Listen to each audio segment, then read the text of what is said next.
Hi, thank you for supporting our channel thus far. If our work has really benefited you a lot, maybe you could consider supporting us at Patreon.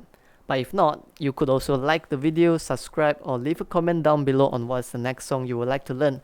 Either way, it's very helpful. We thank you for being our supporter thus far.